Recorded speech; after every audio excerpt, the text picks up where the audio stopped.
Hello, and welcome to Hot Topics in Mental Health, a podcast from the Mental Health Association in New Jersey, also known as MHANJ. I'm Meryl Altberg, Director of Communications for the organization. Today, I'm very excited to have a special guest host, Isabelle Nicholas, Miss New Jersey 2025. Isabelle is a graduate student, third year at Widener University in clinical psychology. She is the founder of Shout Our Struggle, a mental health initiative impacting people statewide through school programs, policy advocacy, and outreach.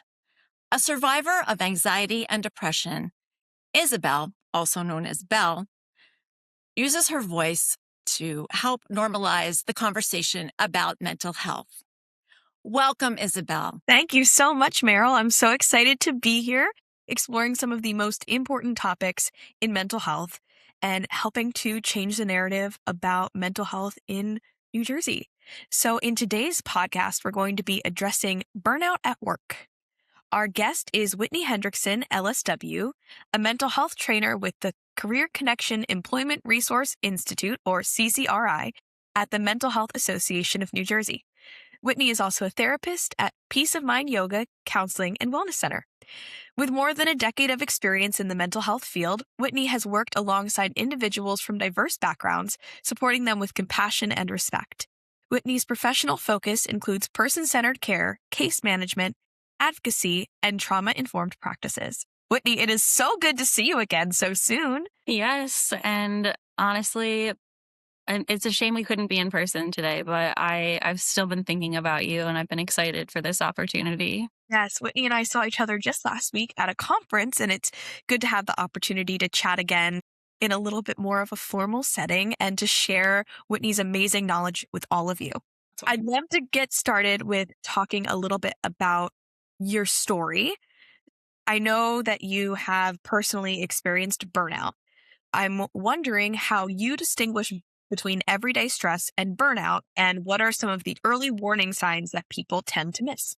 Burnout happens in phases, in stages, and that's why it can kind of creep up on us.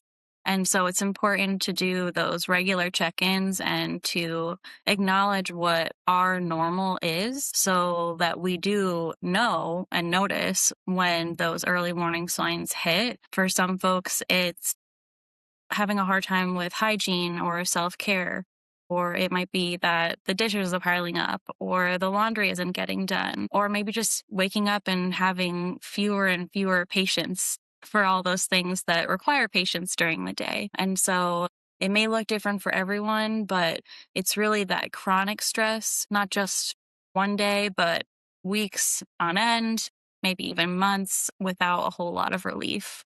And that is one of the later stages, I would say, of burnout. Do you mind sharing a little bit about your experience with burnout? Yeah, and thank you so much for asking, because I do think that understanding how we come to this work is really important, and it's something that inspires me. And I know from hearing your story last week at the conference that it's inspired you to want to help others because you know firsthand what it's like to go through it. And so when I started off as a little baby therapist in the world of mental health, I really wanted to help in a profound and big way, in a way that was impactful. I wanted to change the world. And working in nonprofit and working primarily with unsheltered folks who were experiencing mental illness and a variety of other issues that were largely systemic, and doing that work so passionately and so fervently. And yet, after a number of years, I was quite tired and having a hard time with just the day-to-day stuff of my own life. I would be happy to tell anyone where they could find the closest food pantry, or, the top 5 ways to interview well, or how to cope through difficult times, but I myself was struggling. And so part of my realization was realizing I needed to take time away from work to focus on myself and my wellness. And then I was able to come back even stronger to tell the tale of burnout and how there is so much more after. I know you shared a little bit about your experience as a mental health professional and as someone that supports people in some of their daily struggles, but burnout can happen to anyone. So, can you tell us a little bit about what the most common causes of work burnout are that you see? And also if you've seen any changes since we've kind of gone a little bit more virtual and less in person. I would say living in the world of 2026 is a different kind of burnout than what we experienced pre-pandemic because of this virtual environment that we find ourselves in. It's taxing in a different way. And of course, we all have different kinds of work, but especially those that work to help others, it's taking a toll that we may not always like to recognize. And because we are so often enthusiastic and passionate about our work, we like to maybe skip the step of doing our own work or recognizing that throughout life, these things come up and we need to work through them as they come. We need to grow through what we're going through so that we can walk through it with someone else. I think that's such good insight too, because I think no matter what type of work you're in, you're wanting to help someone most likely. And it can be hard to notice that it's starting for you, and just having that information about like what could cause it is really important, especially I think for young professionals, because that's something that I've personally experienced now, like starting my career and coming into it, have a really hard time figuring out what the balance is. And I think that sort of, I don't know, like routine you get into when you start your career can follow you. And if you're not careful, it can really quickly like bleed into not just your professional life, but your personal life too. Yeah. And having those boundaries are so key. And this is something that I've come to know, not just in my professional life, but even in my personal life and with friends and family members. When we become the job, and we lose that boundary of who we are as a person other than the work that we do and the productivity that we are able to create. When we lose that separation, we can lose a really important boundary to, okay, I am not just an employee, but I am also a parent or a sibling. I am also showing up as a patient. I'm showing up as a peer, whatever the case may be. But we are whole people. And when we fail to recognize that, it makes sense that we start to not feel like ourselves anymore. Yeah. Kind of erasing those multitudes that we hold. Exactly. Yeah. So, for someone who feels stuck in burnout but can't immediately change jobs or change situations, what are some small, realistic steps that they can take to start their recovery? I like to call this method telling on myself.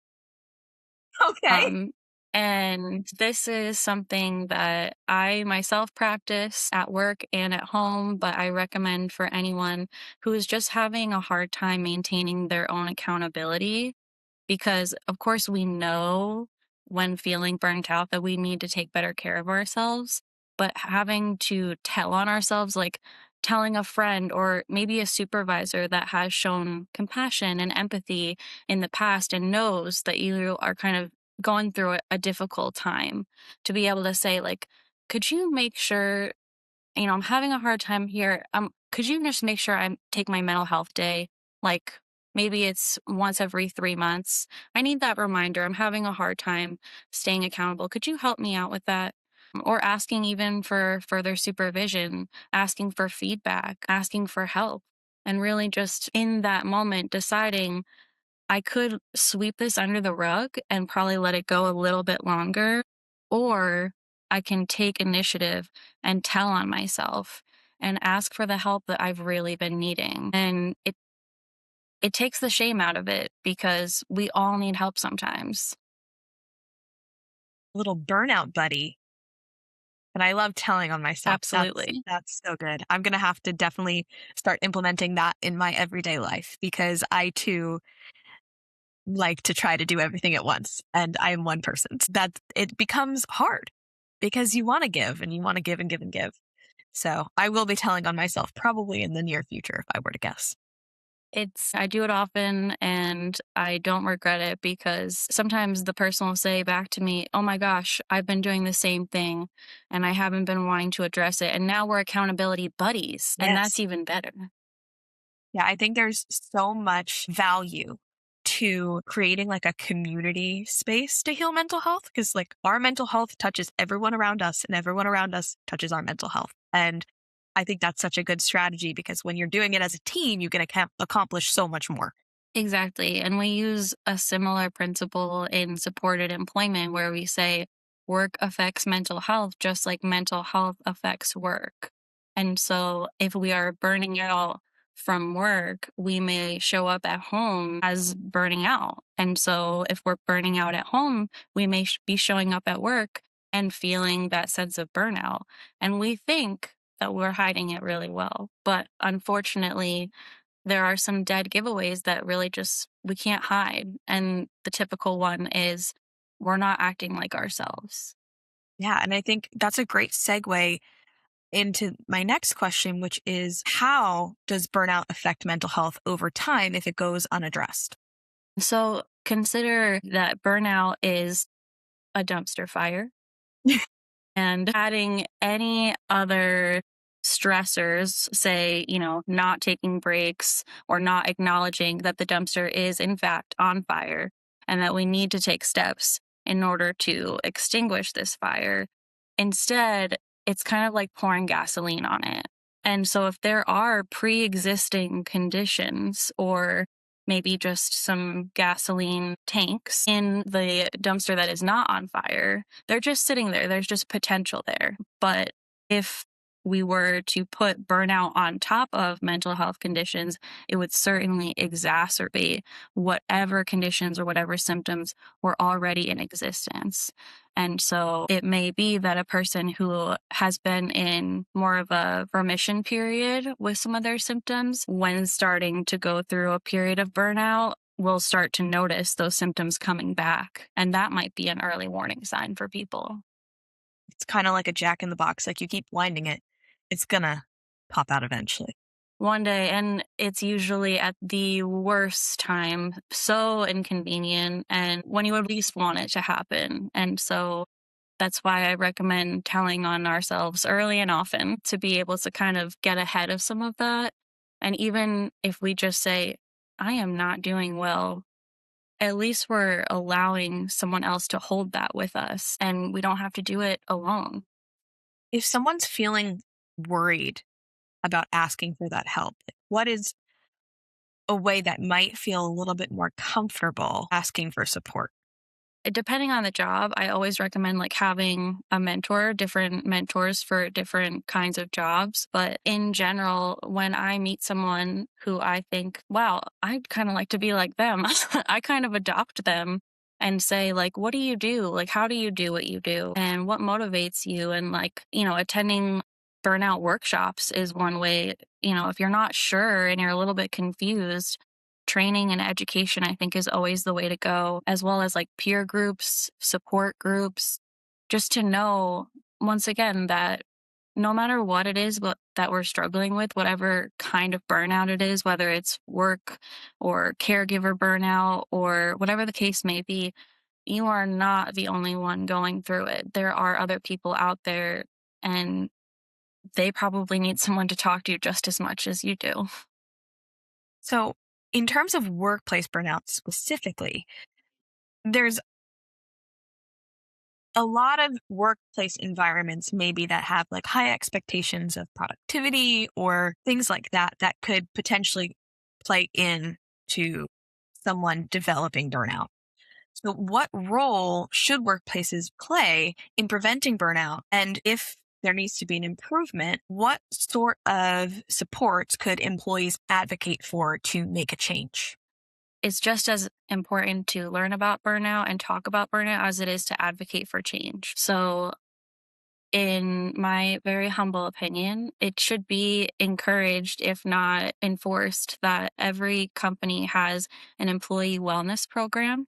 that is comprehensive based on the 8 dimensions of wellness and includes accommodations for folks who are neurodivergent or otherwise abled. It should include support for families. It should include support for mothers who need a place to make sure their babies have nourishment at work. We should be able to talk about our concerns.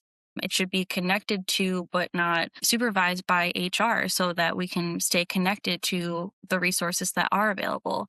And it should be employee led so that the concerns are coming from within. And I think that's a great start for us to be able to hear. We all have different needs and each company is unique. And so it's best to hear from the employees themselves. What do you need and how can we support you? I'm hearing like feeling empowered to be the one that takes that stand and says something needs to change could make such a difference and kind of spearhead the opportunity for other people to join in and kind of be vulnerable and share that they need support too. Absolutely. And making a direct pathway for people who have identified, I am in fact burning out and I need support, not in a month, not in a week, but right now.